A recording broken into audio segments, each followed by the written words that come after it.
Quel âge avez-vous, madame? 42 ans. Vous avez des antécédents médicaux? Non, Aucun. Ils ne sont pas pompiers, mais ils sont pourtant prêts à réagir efficacement, que ce soit pour s'exercer ou non. À Girolate, une quinzaine d'habitants résidant à l'année ont reçu une formation aux gestes qui sauvent et ont appris à intervenir contre le risque incendie aux côtés des personnels du Sisteza.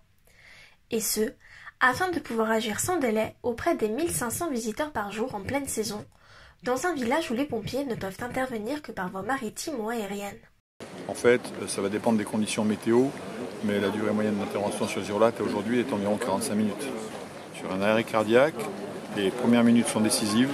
Savoir agir plutôt que uniquement d'appeler les secours. Évidemment, il faudra aussi appeler les secours parce que cette chaîne doit être continuée, mais c'est essentiel de commencer une réanimation le plus rapidement possible. Maladie, rien. Allergie connue, rien. Elle a un traitement en ventoline, mais ne l'a pas sur elle. Ses constances sont la tension 14, le pouls radial 90, la fréquence respiratoire de 20. On l'a mise sous oxygène à 9 litres.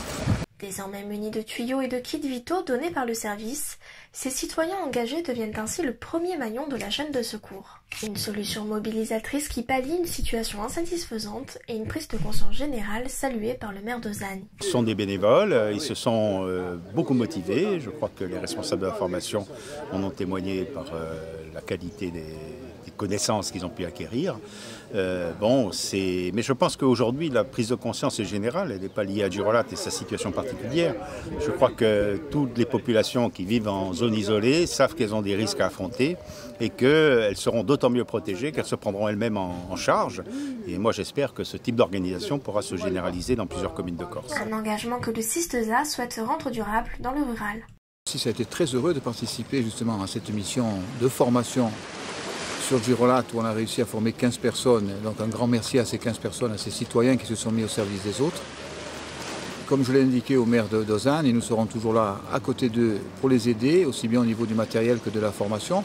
Et je me réjouis de voir que dans le rural, il y a des gens aujourd'hui qui prennent conscience qu'on peut aider les autres et qu'on peut être là pour les aider pour servir de secours aux personnes qui nous entourent. Donc je pense que ce qui a été fait à Girolate pourrait être fait demain dans d'autres villages isolés.